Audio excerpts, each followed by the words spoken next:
여러분 신약 성경은 몇 권인가요? 아십니까? 어떤 분이 그러시다가 한 권이요. 한 권이란 말이 틀린 말일까요? 맞는 말일까요?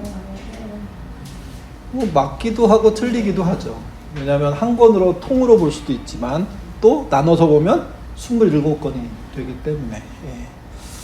신약 성경은 27권으로 되어 있는데 그게 또 한 권으로 묶여져 있는데 약 50년 정도 기간 동안 8명의 이상의 저자들에 의해서 기록된 책입니다. 그러니까 굉장히 다양한 내용들이 들어있겠죠. 그래서 신약 성경 한 권을 27권으로 나눠 볼 때 그 안에 또 이제 세세한 분류를 하거든요. 그 대표적인 분류가 사복음서, 예수님의 행적을 기록한 마태, 마가, 누가, 요한 이렇게 크게 나누고요. 그리고 신약 성경의 역사책 하면 사도행전 따로 분류를 합니다. 그리고 이제 덩치로 개수로 치면 가장 큰 바울의 편지 13편이라고 얘기하는데요. 그러니까 신약 성경의 상당 부분을 바울이 썼다고 얘기를 하죠. 어쨌든 13편의 바울의 편지가 그 다음에 어떤 뭉치가 되게 되고요. 그리고 다른 사도들이 쓴 12사도들과 연관된 기록들인데 그렇게 쓴 책이 8권 편지가 있습니다. 그리고 마지막으로는 누가 기록한지 전혀 정확하게 알 수 없는 히브리서. 그래서 총 27권이 되는 거죠. 질문 하나 드리겠습니다. 이 27권 중에 가장 빨리 기록된 책이 어떤 책일까요? 뭐라고 생각하십니까? 신약 27권 중에 가장 먼저 기록된 책. 마가복음. 네, 많이들 그렇게 대답하십니다. 마태복음도 많이 나옵니다. 마태복음이 1등으로 나온 이유는 간단해요. 신약 성경의 1번 책이 마태복음이니까. 그 다음에 이제 사복음서 중에 누가 더 빠르지를 얘기할 때 마가복음 나오기도 하죠. 근데 아쉽게도 사복음서는 예수님 신약 성경 중에 빨리 기록된 책이 아니라 늦게 기록된 책 중에 속합니다. 예수님이 활동했던 때를 그냥 어림잡아서 주 30년 이후로 이렇게 볼 수 있는데, 그러면 그 주 30년 기간 동안에 예수님의 행적이 있잖아요. 그리고 예수님이 부활 승천하셨어요. 그럼 바로 우리 생각으로는 바로 마태복음, 마가복음, 누가복음, 요한복음이 막 기록됐을 거라고 생각하는데 그때는요 그럴 필요가 없었어요. 왜 그랬냐면 예수님을 직접 경험한 사람들이 많았어요. 이렇게 손에 꼽는 게 아니에요. 12명, 15명, 20명 아니에요. 500명 넘게 존재했어요. 500~600명 이상이 이미 예수님을 봤고 기적을 체험했고 말씀을 들었고 그리고 예수님의 부활을 목도하고 이랬기 때문에 예수님의 행적을 빨리 기록할 이유가 하나도 없었어요. 하나도. 신약 성경에서 아주 빨리 기록됐다고 알려진 책, 물론 이제 이 책 말고도 이게 사실은 편지인데요. 이 편지 말고도 여러 개가 있을 수 있거든요. 근데 그것들은 다 사라졌고 전해지는 책으로만 따지면 1번이 뭐냐면 야고보서예요. 야고보서. 여러분 좀 의외 아닙니까? 야고보서의 내용들을 아시는 분들은 이게 1번으로 기록됐다고? 야고보서가 기록된 당시를 기독교 초대교회사로 이렇게 분류할 때 1차 유대인 박해가 있을 때라고 얘기하거든요. 그리고 그 박해는 오늘 읽은 사도행전 8장 그리고 앞에 있는 7장 스데반의 순교 이야기가 그 성경과 연결되는 지점들입니다. 그 지점 이야기를 우리 같이 한번 읽어보면서 그 박해 때 어떤 일이 벌어졌는지 한번 살펴보도록 하죠. 사도행전 8장 1절에서 3절 천천히 읽어보도록 하겠습니다. 사울은 그가 죽임을 당함을 마땅히 여기더라. 그날에 예루살렘에 있는 교회에 큰 박해가 있어 사도 외에는 다 유다 사마리아의 모두 땅끝으로 흩어지니라. 경건한 사람들이 스데반을 장사하고 위하여 크게 울더라. 사울이 교회를 잔멸할새 각 집에 들어가 남녀를 끌어다가 옥에 넘기니라.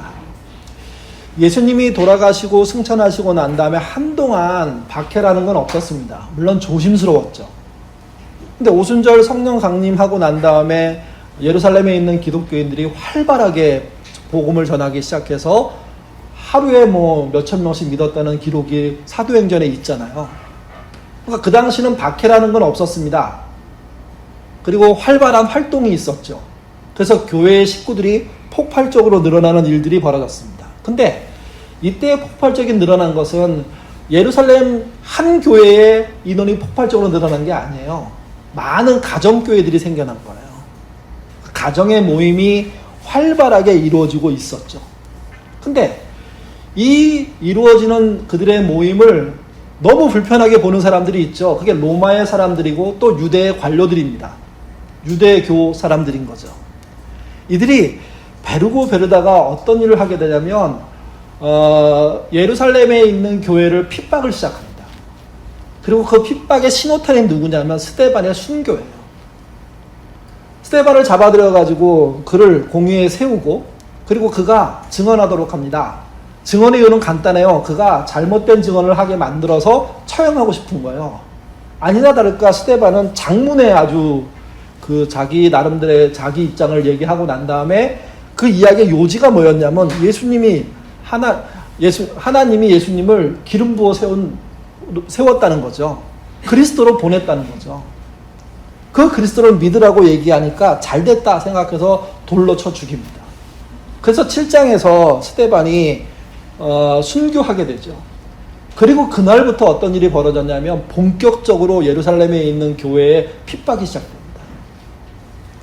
그 핍박은 생각보다 무시무시한 거였습니다. 메시지 성경 보면 이렇게 나와요. 몹시 사나워진 사울은 교회를 초토화했다. 여러분, 초토화했다는 말이 무슨 말입니까? 우리가 앞에서 읽었던 그 개역개정에는 잔멸이라고 했습니다. 남겨지는 게 하나도 없을 정도로 샅샅이 뒤지면서 다 밟아서 죽이는 작업들이 예루살렘 지역에서 벌어졌다는 거죠. 이미 모이는 장소들을 알았을 것 같고요. 그리고 그 장소를 찾아가서 빌려준 주인부터 신문하기 시작해서 그곳에 연결된 사람들을 하나하나 잡아들여가지고 감옥으로 보내거나 아니면 추궁하거나 아니면 그 밖에 정말 말로 표현할 수 없는 어려운 그런 가해들을 한 거죠.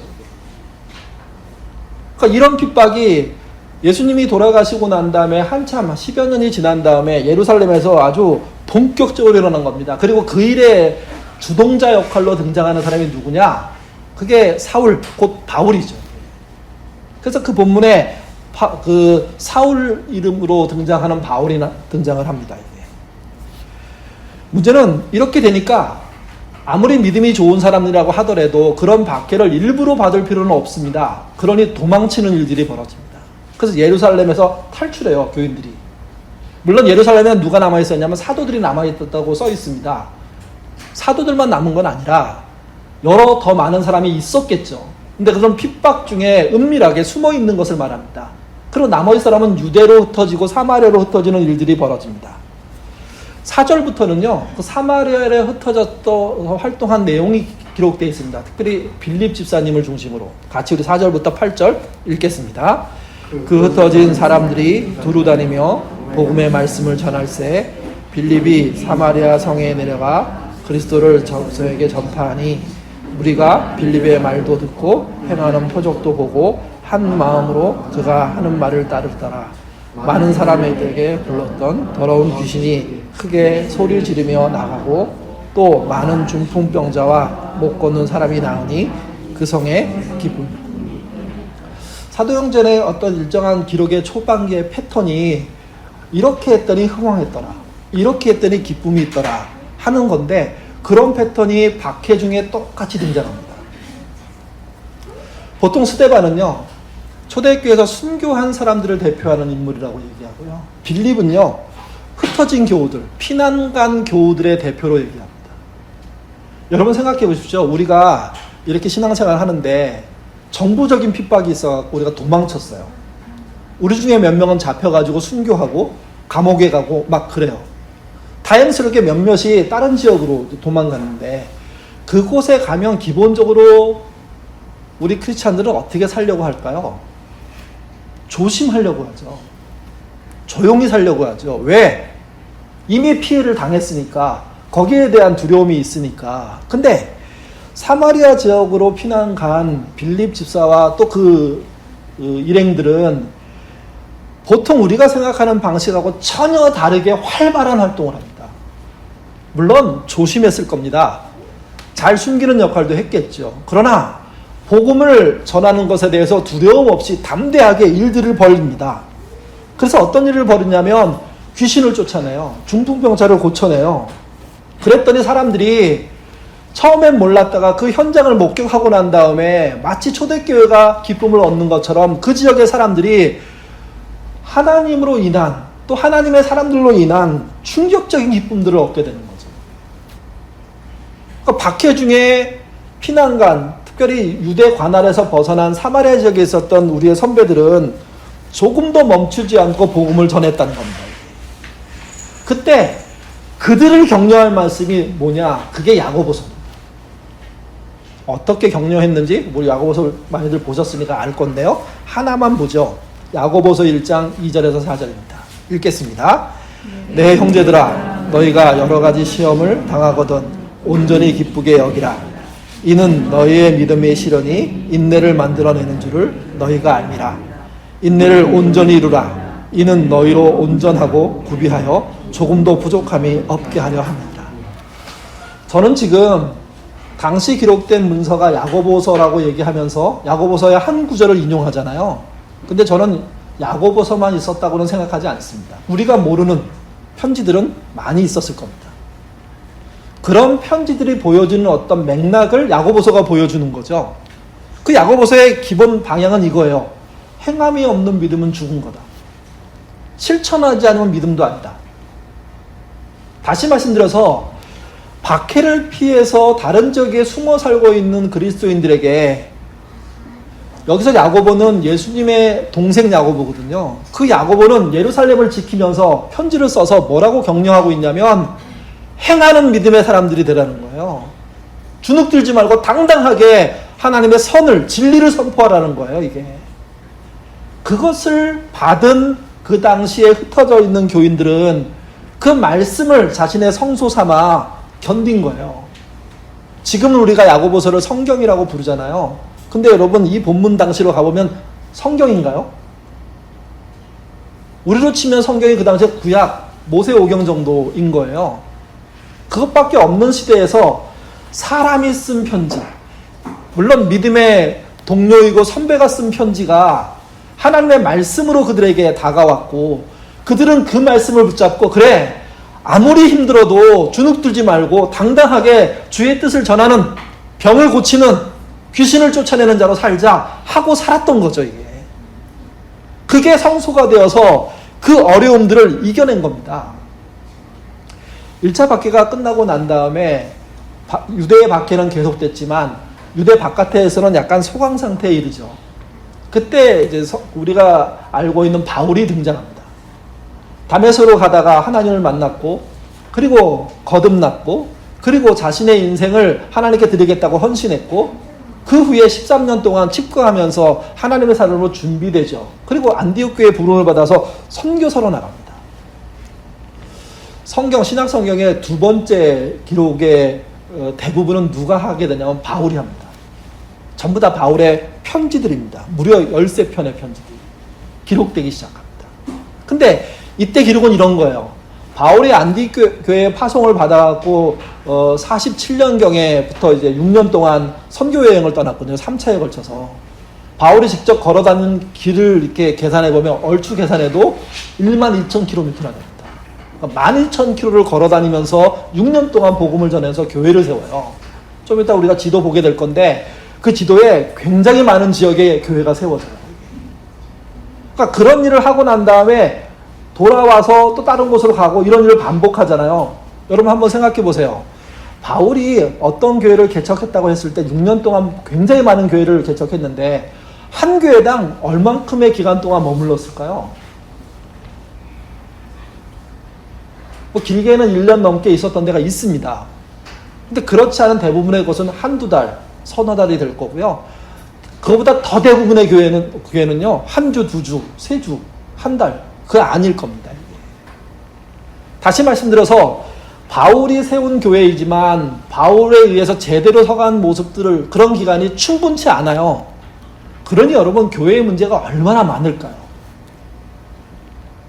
그래서 바울의 서신에 보면 거짓 전도자의 문제, 이단의 문제, 그 다음에 신자들의 분쟁의 문제, 그 밖에 아주 복잡한 문제들에 대한 이야기들이 곳곳에 써 있습니다. 바울은 편지를 보내서 그래서 격려해요. 그리고 권면해요. 거짓 선지자에게 속지 말라고. 이단에 빠지지 말라고. 그리고 편 가르고 싸우지 말라고. 이게 바울의 편지의 내용이 많지만 그 중에 그런 메시지 중에 좀 이렇게 읽어볼 수 있는 메시지는요, 고린도 전서 15장 58절 말씀, 이런 부분이 뭐 유사한 말씀들이 많지만 이런 말씀입니다. 같이 한번 읽어보죠. 읽겠습니다. 그러므로 내 사랑하는 형제들아, 견실하며 흔들리지 말고 항상 주의 일에 더욱 힘쓰는 자가 되라. 이는 너희 수고가 주 안에서, 여기 말하는 주의 일에 더욱 힘쓰는 자가 되라, 이건 교회에 얽매여 살아라는 뜻이 아닙니다. 일상에서, 그 당시는 교회라는 게 버젓하게 없었을 때거든요. 어느 집에서 모였을 때 아닙니까? 그렇기 때문에 교회라는 건물 얘기를 하고 거기에 모이는 걸 얘기하는 게 아니라 삶 속에서 더욱 힘써 주님의 자녀로 살라는 거죠. 그리고 너의 수고가 헛되지 않으려면 주의 말씀에 의지해서, 그 뜻에 의지해서 살아가는 것 말고는 없다고 그가 권면하고 있는 겁니다. 이게 13편의 바울의 편지에 나오는 일거일석 있는 부탁이에요. 똑같이 이 당시에 이 편지들은 우리가 지금 성경으로 알고 있지만 그 당시는 성경이 아니었습니다. 그냥 바울이 전도자로서 자기가 세운 교회에 보낸 편지죠. 그런 편지가 만약에 어느 지역에 도착하면 그 사람들은 어떻게 하냐, 그걸 받아가지고요, 필사합니다. 몇 개를 더 만듭니다. 당시에 그 파피루스나 양피지로 그 글을 써갖고 보관하는 건 이게 굉장히 큰 비용이 들어가는 거기 때문에 웬만한 부자가 아니면 그거 못하거든요. 개인이 하기는 힘듭니다. 그러니까 공동체가 돈을 모아가지고 그 작업들을 해서 서너 개를 만들어서 또 자신들과 연결되어 있는 다른 교회, 가까운 교회에 보내주는 겁니다. 그들이 또 받아갖고 어떻게 합니까? 또 쓰죠. 또 만들고 또 퍼뜨리고. 그래서 어떤 지역의 교회에 보낸 편지가 흩어져 있는 많은 그리스도인에게 시간이 지나서 차근차근 계속 전달이 되는 겁니다. 그리고 그들은 성경이 없음에도 불구하고 그것을 받아들고 그것을 같이 읽고 그것을 해석함으로써 신앙을 세운 거예요. 그래서 바울이 자신이 개척한 교회들에게 자기가 쓴 편지를 통해서 그들이 성소를 만들 수 있게 했고, 그 성소 안에서 그들은요, 그 말씀, 보내온 말을 붙잡고 견뎌낸 거죠. 그리고 나중에 그게 성경으로 들어오는 겁니다. 바울의 활동이 있고 난 다음에 점점점 그 기독교의 교세가 커집니다. 그러자 여기에 위기를 느끼는 그룹이 있었는데 그게 로마 제국이었습니다. 로마 제국은 처음에는 별것 아니라고 생각했다가 이 세가 점점점 커지자 보통 네로 황제 때부터라고 보통 얘기하거든요. 근데 정확한 근거에 대해서는 논란이 있습니다. 근데 어쨌든 그 정도부터 시작해서 무려 250년 동안 교회를 박해합니다. 여러분, 250년 동안 교회를 박해했으면 교회가 존재할 수 있을까요? 근데 그렇지 않습니다. 견고하게 존재하고 나중에 뭐가 됩니까? 로마의 국교로서, 처음에는 그냥 종교 중에 하나로 들어갔다가 나중에 국교가 되지 않습니까? 그러니까 짓밟는데 교회는 전혀 꿈쩍도 안 하고 꾸준히 세를 퍼뜨리고 있었던 거죠. 그때 교회를 이렇게 표현할 수 있습니다. 숨겨진 교회랍니다. 엄연히 그리스도인들이 많고 교회들이 운영되고 있고 그들이 모이고 있고 세례가 전파되고 있고 복음이 전해지고 있는데 교회의 위치들을 모르는 거예요. 근데도 복음의 뿌리와 능력들은 계속 퍼져나가는 거죠. 여러분, 화면에 지도가 하나 나올 겁니다. 빨리, 예.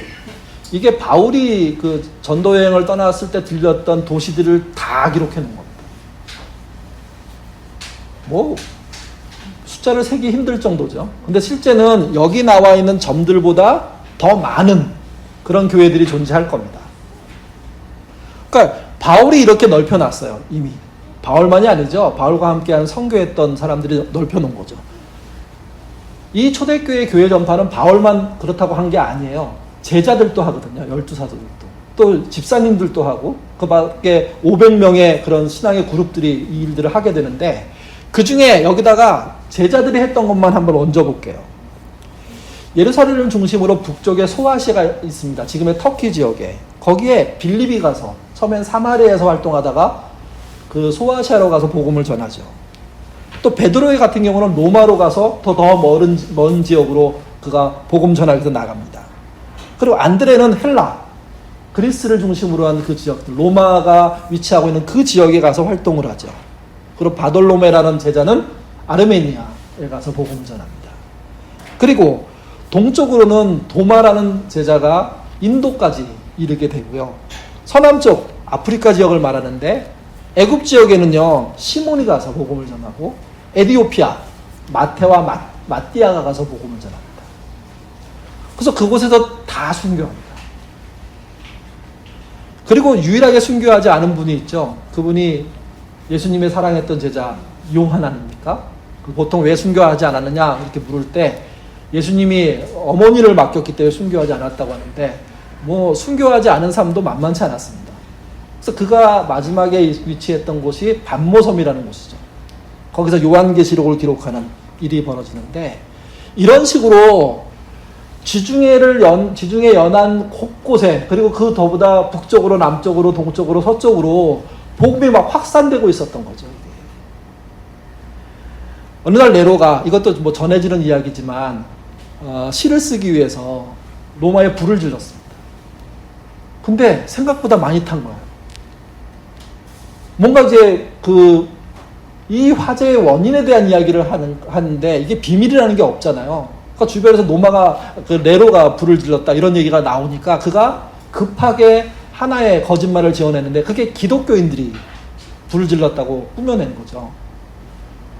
왜 기독교냐고 얘기했냐면, 화재로 타지 않은 지역 중에 이 지역이라는 곳이 있었는데 그 지역에 상당수의 기독교인들이 살고 있었답니다.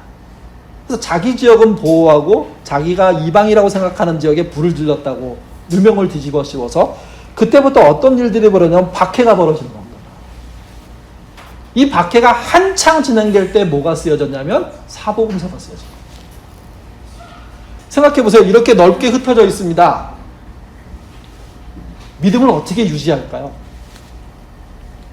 처음에 유대 박해 때는 야고보와 같은 분들이 쓴 서신에 의해서 견뎠다면, 또 흩어진 교회들이 많이 생겨서 바울의 서신을 의해서 견뎠다면, 이제는 그거를 넘어서서요, 믿음의 사람들이, 예수를 아는 사람들이 600명 이상이 된다고 하더라도 그들이 뿔뿔이 흩어지니까, 야, 지금이야말로 예수님에 대한 이야기를 써야 돼 해서 예수님의 이야기를 쓰는 사람들이 등장한 거예요. 그리고 우리가 갖고 있는 건 뭐냐면 마태, 마가, 누가, 요한인 거죠. 그 서신 말고도 더 많은 책들이 존재한 겁니다. 어떻게 퍼졌을까? 마가복음을 예를 들면 이렇습니다. 마가 요한이라는 사람이 그걸 쓰게 되는데요. 그가 로마 감옥에 있었습니다. 그 감옥에서 당시 파피루스나 양피지는 상당히 비싼 물건인데 그걸 구입해서 거기다가 기록을 해가지고 몰래 기록해야 되겠죠. 그 다음에 그걸 감옥 바깥으로 몰래 빼내가지고 믿음의 공동체에게 전달을 하면 그 공동체가 그걸 받아가지고 다시, 굉장히 그 당시에 기독교인들은 가난했는데요, 돈을 모아서 파피루스나 양피지를 사가지고 그걸 필사합니다. 필사. 그래서 필사를 몇 개 만든지 모르겠지만 몇 개씩 만들어요. 자신이 할 만큼 하고 난 다음에 그거를 어디로 보냅니까? 자기와 연결된 교회에 보내죠. 가정교회. 그들이 또 필사본을 또 만들어서 또 퍼뜨리고 하는 방식으로 성경이 퍼져나갑니다. 근데 사실은 성경이 아니에요. 이건요, 편지예요. 편지가 퍼져나가는데 놀라운 건 뭐냐면, 우리가 지금 성경을 읽고 있는 그 내용들이 전달되면서 그들이 그 어려운 박해를 견뎌내는 동력들이 된 겁니다. 지하교회, 카타콤으로 숨으면서 순교를 당하면서 화형을 당하면서, 또는 원형 경기장에서 검투사에서 죽으면서까지도 믿음을 지키는, 짐승의 밥이 되면서 믿음을 지키는 일들이 행해진 거죠. 이때 로마의 박해를 견디게 했던 가장 중요한 핵심의 그런 힘이 됐던 게 뭐냐면 마태, 마가, 누가, 요한, 그리고 사도행전의 복음이었던 겁니다. 여러 말씀이 있는데요, 그 중에 하나를 읽어보죠. 저는 마태복음에 나와 있는 이게 아마 가장 큰 격려가 되는 말씀이 아니었을까요? 무지 많은 말씀이 있지만 마태복음 24장 9절에서 13절입니다. 읽겠습니다. 그때 사람들이 너희를 환난에 넘겨주겠으며 너희를 죽이리니 너희가 내 이름 때문에 모든 민족에게 미움을 받으리라. 그때 많은 사람이 실족하게 되어 서로 잡아주고 서로 미워하겠으며 거짓 선지자들이 많이 일어나 많은 사람의 사랑이 식어지리라. 그러나 끝까지 견딘 자는, 생각해 보세요. 박해가 진행되면 잡히는 사람 있죠. 그래서 불안에 떠는 사람 있죠. 그 안에 변절하는 사람도 있죠. 변절자를 미워할 수 있습니까? 자기도 하고 싶을 정도로 두려움인데, 그러면서 견디고 견디는 자들에게 어느 날 마가가 쓴 서신, 누가가 쓴 서신이, 요한이 쓴 서신이 도착하는 겁니다. 그들은 자신이 갖고 있는 교회의 공금이나 개인의 사재를 털어서 필사합니다. 그리고 또 다른 데로 보내죠. 그리고 그들이 이게 개인용인 책이 아니니까 같이 모여서 이런 자리에 이렇게 모여가지고 같이 읽는 겁니다. 그리고 설명하는 겁니다. 특별히 그 당시에 예수님을 직접 본 사람들이 아마 설명에 나섰을 겁니다. 그 설명의 이야기를 듣고 그 서신의 이야기를 들으면서 그들이 서서히 잊어버리고 있는 주님을 다시 조각맞춤을 시작하면서 자기의 믿음을 고추 세우는 그런 일들을 해가고 있는 겁니다. 그때 쓰인 게 무엇이냐면 사복음서라는 거죠. 이때 등장하는 모든 격려의 말씀들, 새로운 성소를 세울 수 있도록 하나님을 붙잡게 해줬던 말씀들은요, 죄다 편지였습니다. 죄다. 저희 교회도 뭐 어려움을 당하고 있죠. 근데 저희만 당하는 어려움이 아니라 한국 교회가 당하는 어려움이고 전 세계 교회가 당하는 어려움일 겁니다.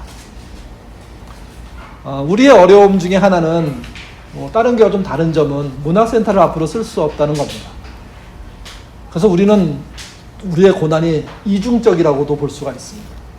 다른 데는 자기 예배 건물을 드리는 공간에서 다시 모이면, 그리고 모임이 다 모일 수 있도록 재개되면 그만이지만 우리는 그런 날이 오더라도 새로운 고민을 할 수밖에 없습니다.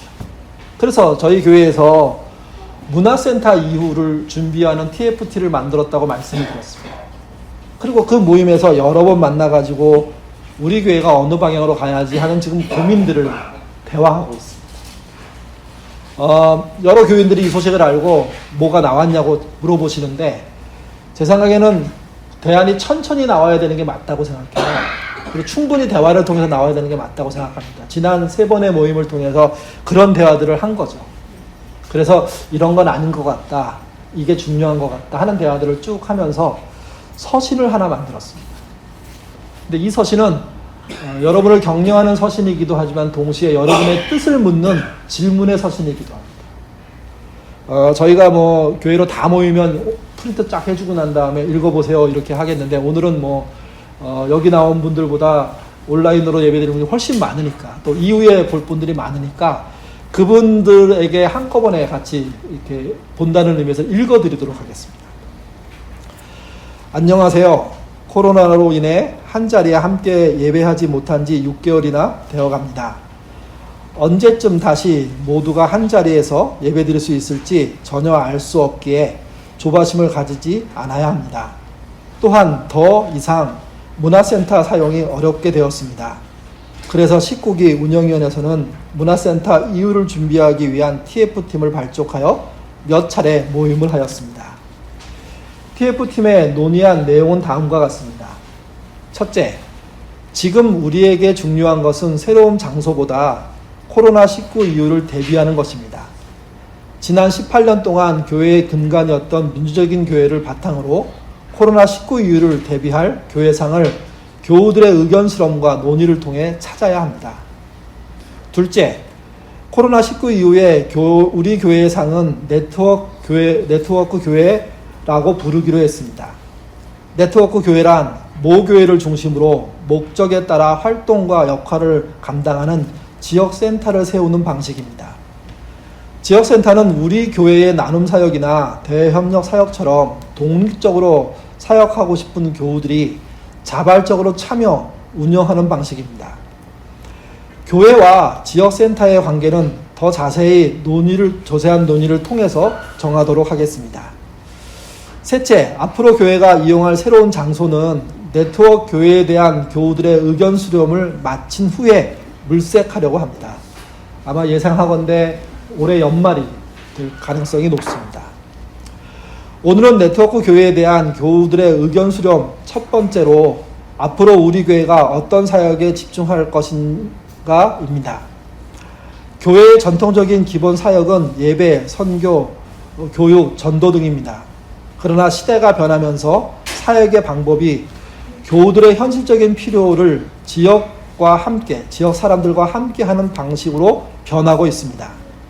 예를 들면 우리 교회 1인 가정들을 위해 공유 주방을 열고 어느 정도 모임이 형성되면 지역의 1인 가족들을 초대해 함께하고 어린 자녀들의 인성교육을 위한 부모 모임을 열고 활성화되면 지역 사람들을 초대하며 65세 이상의 교우들을 위한 노년을 위한 삶을 위한 모임을 활성화하고 이후 지역 사람들을 초대해서 건전한 노년의 삶을 공유하는 방식입니다. 이 밖에도 청년 공동체를 위한 모임, 은퇴 준비를 위한 모임 등과 같은 것을 시도할 수 있습니다. 이런 과정을 통해 사역이 활발해지면 참여자의 자발적인 결정을 통해 거점을 정하고 지역센터로 세워 운영할 수도 있습니다. 네트워크 교회에 대한 이해를 높이기 위해서 문화센터 이후를 준비하기 위한 공동과정 2를 진행하려고 합니다. 공동과정이 정회원이 되기 위한 과정이었다면 공동과정 2는 지역과 함께하는 교회로 전환하기 위한 전교인 양육과정이라고 할 수 있습니다. 자세한 내용은 준비되면 설명드리도록 하겠습니다. 오늘은 네트워크 교회를 준비하기 위해 2가지 질문을 드립니다. 우리 교회의 미래를 위해 여러분의 관심을 밝혀주시기를 바랍니다. 가능한 자세하게 답해 주시기를 바랍니다. 질문 첫 번째, 포스트 코로나 19 시대에 예인교회가 앞으로 지향해야 할 가치와 집중해야 될 사역이 무엇입니까? 보통 놓치지 말아야 될 가치와 해야 될 일, 하고 싶은 일 이렇게 보시면 되겠습니다. 두 번째 질문입니다. 당신이 관심 있는 공동과정 2의 주제는 무엇입니까? 이 말은 이런 말입니다. 우리 교우들이 모두 공유했으면 하는 어떤 교육의 내용들인 거죠. 그러니까 아마 제일 먼저 해야 될 것은 네트워크 교회란 무엇이냐, TFT가 말하는 네트워크 교회란 무엇이냐, 이런 것에 대한 설명이 들어갈 수 있죠. 또 그 밖에 그런 교회의 모델은 뭐냐, 그런 예가 있냐, 성경에서 뭐를 말하느냐, 이런 식으로 공동과정 두 번째 과정을 저희가 만들겠다는 겁니다. 그래서 첫 번째 과정은 우리 교회의 정회원이 되는 과정이었다면 두 번째 과정은 코로나19 이후 또는 문화센터 이후를 준비하는 과정으로서 모든 교인들이 온 오프라인에서 함께 공부하는 시간을 갖는 거죠. 그리고 토론하고 모양을 만드는 과정들이 필요하다는 겁니다. 빠르게 만들어질 것 같지는 않고요. 좀 시간이 걸리겠지만 한 1년 정도 교회적으로 이런 공부를 하고 난 다음에 더 본격적으로 네트워크 교회를 만들었으면 하는 게 우리 TF의 생각입니다. 여기 나온 질문들은요, 오늘 오후에 카톡이나 문자로 개인한테 다 전달을 할 겁니다. 그러면 답장 방식으로 이렇게 써주시면 좋고요. 내가 이렇게 치는 거나 이렇게 기록하는 게 좀 어렵다고 하면 전화 사무실로 주시면 됩니다. 그럼 저희가 그거 받아 기록하고서 그 방법들을 다 많이 모아서 TF팀과 함께 논의하면서 이 길들을 찾았으면 합니다. 저희가 미래에 대한 교회를 생각할 때 서신이라는 방식을 통한 건 기독교 전통에 의해서 가능한 거죠. 근데 저희는 격려 정도가 아니라 여러분에게 대안이 있다고 생각하고 여러분이 대안을 말해 주십사 부탁을 하는 거고요. TF팀과 운영위는 그걸 잘 모아가지고 우리가 어떤 네트워크 교회를 만들지에 대해서 이렇게 플랜을 만들어 보려고 합니다. 그런 일에 여러분의 참여 부탁을 드리겠습니다. 설교는 여기서 끝이 아니고요. 이제 마지막 마무리해야죠. 제가 한 6개월, 이렇게 가끔씩 저희 집 뒷산을 올라갑니다. 저희 집 뒷산이 어디냐면 보통 부평 화장장 이거든요. 그래서 저희 집에서 서둘러 올라가면 15분, 20분이면 넉넉하게 정상에 올라갈 수 있고요. 올라가면 인천 승하원 전체가 보이고 그다음 저 앞에 서해바다가 보입니다. 거기 올라가면 일단 뭐 짧은 시간 내에 운동도 할 수 있고 그다음에 외곽 도로가 뚫려져 있는데요. 뭐 길은 아주 좋진 않지만 걸어 다니기에는 전혀 문제가 없거든요. 그래서 제가 거기 한 바퀴 또는 두 바퀴 도는 운동을 가끔씩 하는데 어느 날 제가 이렇게 서로 교차하면서 한 분을 만났습니다. 근데 그분이 저쪽에서 오면서부터요 아주 큰 그 라디오를 틀어놓고 오시는 거예요. 근데 처음엔 라디오인 줄 알았는데 가까이 와보니까 그게 아니라 녹음 파일을 틀어서 이렇게 듣고 다니는 거죠. 근데 그 내용이 성경이었습니다. 여러분 그게 낭독 성경 있잖아요. 저는 그 낭독 성경이 마치 그 절에 가면 그 이렇게 불경 읽는 거하고 너무 유사해서 이렇게 느낌이 별로 안 좋아하는 사람 중에 하나인데 그분이 그러고 오는 거예요. 처음에는 그냥 지나갔죠. 아우 되게 유별난 사람이라고 생각했는데 또 좀 지나서 가니까 또 그 다음에 갔는데 또 만났죠. 그러다 궁금했어요. 저분은 왜 저걸 저렇게 크게 틀어놓고 듣고 다닐까? 그리고 지나가는 사람이 별로 좋아하지도 않는데. 그래서 얘기를 걸어볼 요량으로 그 어느 시점부터 인사를 했습니다. 안녕하세요 인사하면 처음엔 못 들으세요. 너무 소리가 큰 상태에서 제가 얘기하니까. 그래서 지나간 다음에 또 만났을 때 크게 안녕하세요 인사. 근데 왜냐하면 그 외곽길을 걷는 사람들 중에 상당수가 서로 인사하거든요. 산에 가면 뭐 인사하는 것처럼 누구를 알아서가 아니라 그냥 같은 행동을 하고 있다는 게 반가워서. 그리고 어둑어둑해지면 사실 그 외곽길이 무서워요. 공동묘지길이잖아요. 그러니까 서로 인사함으로써 그래서 결국은 아 이분 또 오셨구나 이렇게 하는데 저는 그분하고 얘기하려고 이제 인사로 텄죠. 그리고 어느 날 얘기를 본격적으로 해보기 위해서 그 부평 승하원 가장 정상에 아주 전망이 굉장히 좋은데 거기서 기다렸습니다. 그분이 저 밑에서요 아주 우렁찬 그 성경 낭독 소리 들으면서 오면서 그 인사하시더라고요. 안녕하세요. 저도 인사하고 그리고 물었죠. 보통 거기서 쉬는데 왜 이렇게 성경을 크게 틀어놓고 들으시냐고. 그랬더니 그분이 첫 마디가 뭐냐면 내 마음속에 집어넣으려고요. 이렇게 얘기죠. 자기가 예수를 믿고 난 다음에 교회에 오면 평안이 있고 설교를 들으면 위안이 되고 그런데 집으로 가고 일상으로 가고 직장으로 가면 그렇지가 않대요. 일주일 내내 막 지지고 볶고 살다가 또 교회 가서 반복하는 게 너무 괴로워서 청년부 목사님한테 물은 거예요. 어떻게 하면 좋겠냐고. 그랬더니 그분이 이렇게 말했대요. 성경 말씀을 집사님, 교우님 그 마음속에 집어넣어야 된다고. 그럼 어떻게 집어넣죠? 그리고 그분이 설명한 거예요. 그 말씀이 성도님의 것이 되도록 반복해서 받아들이는 일을 해야 된다고. 듣기도 하고 읽기도 하고 외치기도 하면 좋겠다고. 그래서 외우면 더 좋고. 그러니까 자기가 그것을 취득하기 위해서 하는 행동에 대한 권면을 들은 거예요. 그리고 그가 결심한 거죠. 매일 부평 승하원 외곽길을 돌면서 그게 성경이 막 흘러가는 게 아니더라고요. 한 장을 딱 듣는 거예요. 한 장을. 반복해서 듣는 거예요. 수십 번 이상 듣는 거죠. 한두 바퀴를 도니까 매일. 그래서 그 말씀 중에 어떤 걸 딱 붙잡는다는 거죠. 자기는. 그런 방식으로 말씀을 내 안에 들여놓고 내가 숙지하도록 숙달하도록 하는 일을 함으로 견딘다는 거예요. 사실 제가 새로운 성서론 주제로 지난주에 설교했는데 그때 설교에 어떤 힌트를 얻은 게 사실은 그분입니다. 그분이 초대교인들이 하는 방식 비슷하게 하고 있는 거예요. 무슨 말이냐면 내가 환난과 고통을 당하고 있는데 주님은 보이지 않고 자기를 잘 지도해 줄 사람도 많지 않고 그러니 하루하루를 견디는 날 어느 날 사도들이나 아니면 믿음의 선배들이 편지로서 자신의 교회들을 격려하는 편지를 받은 거죠. 그 편지를 받으니까 그 전체를 소유할 수가 없으니까 자기가 기록할 수 있는 방법대로 완송하는 방식대로 해가지고 그걸 자기 마음에 남겨놨던 거예요. 그런 똑같은 방식이 지금도 어떤 사람들에 의해서 통하고 있다는 거죠. 그는 어둑한 공동묘지의 외곽길을 걸어가면서 그 일을 부단히 해보는 겁니다. 그리고 그 말씀을 내 안에 들여놓는 작업들을 함으로 위안을 받고 세움을 입고 그래서 또 하루를 살 수 있는 힘과 지혜를 얻게 되는 거 아닙니까? 코로나19 쉽지 않습니다. 온라인을 예배 드리는 거, 여러분 온라인에서 예배 드리는 분들 솔직히 말씀해 주십시오. 집중되십니까? 같이 아이들하고 예배 드리면 더 어렵습니다. 혼자 예배 드리면 쉬운가요? 저희가 온라인에 들어온 분들이나 뭐 같이 여기서 예배 드리면 다 똑같지만 실제 집중하는 시간을 유튜브가 알려줍니다.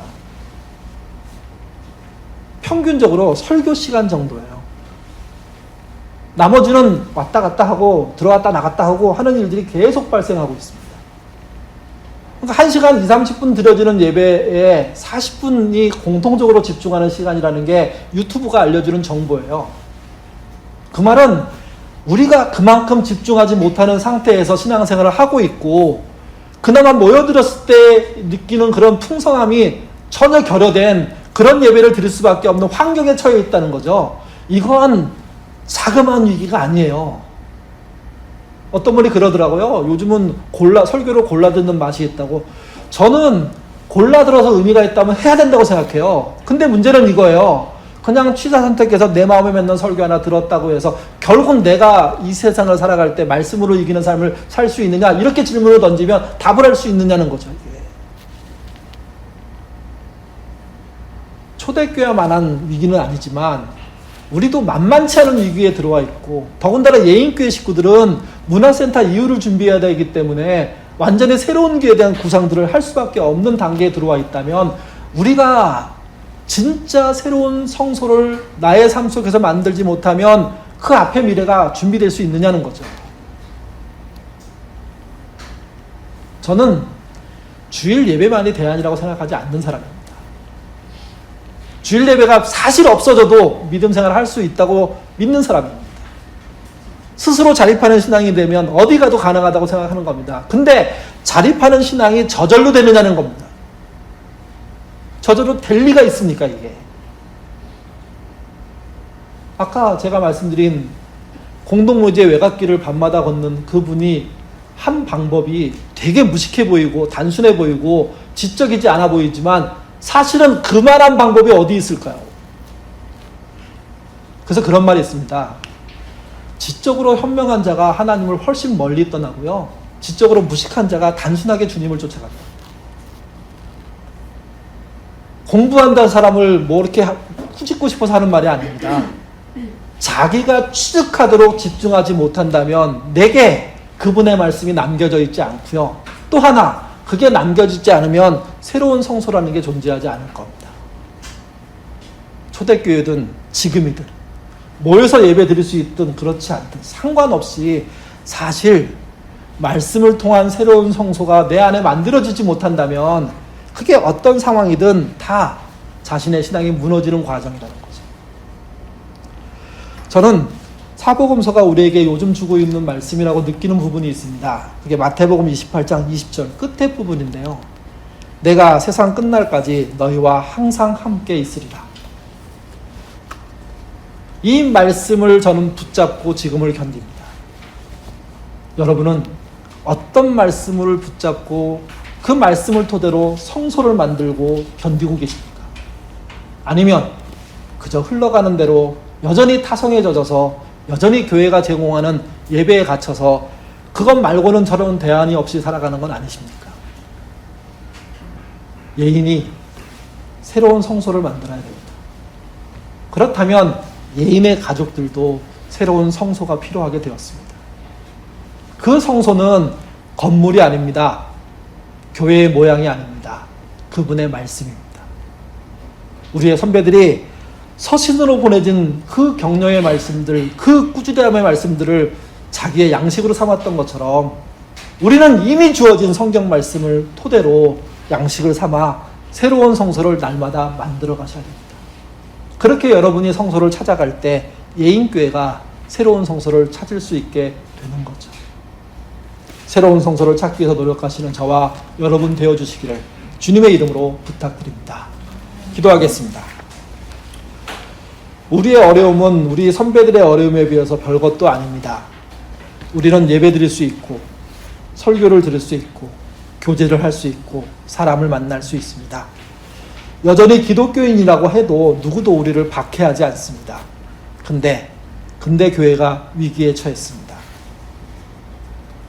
박해가 없어서 위기입니다. 박해 받지 않기에 편안해진 우리의 믿음이 위기입니다.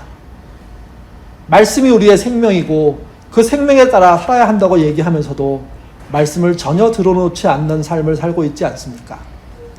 말씀 없는 삶을 살면서도 교회의 대안을 찾겠다는 우리의 말들이 그 자체로 얼마나 허무한지 우리 마음속에 깨달을 수 있도록 주님 인도하여 주옵소서. 하나님은 위기 때마다 그 당시의 신자들에게 새로운 성소를 주셨습니다. 초대교회 사람들에게는 서신이란 방식으로 주셨고 지금 우리들에게는 그것이 성경이 되어서 우리에게 말씀으로 읽히고 있습니다. 그 말씀이 책으로 존재하지 않고 우리 내면에 존재할 수 있도록 늘 들여놓으려고 애쓰는 그런 신앙인으로 사는 한 주 될 수 있도록 인도하여 주옵소서. 예인의 식구들이 날마다 새로운 성소를 경험할 때 예인교회가 새로운 성소를 찾을 수 있다고 믿습니다. 우리가 찾는 교회의 상들이 우리의 머리에서 나오지 않게 하시고 말씀을 통한 기도를 통해서 나올 수 있는 그런 교회 되도록 주님 인도해 주시며 우리가 6개월 1년 고민하면서 찾는 그 교회가 다시 한번 이 땅에 교회들을 세우는 데 도움이 되는 그런 교회 모습 되도록 이끌어 주옵소서. 예인의 성소 찾기가 잘 되기를 원하오며 예수님 이름으로 기도드립니다. 아멘.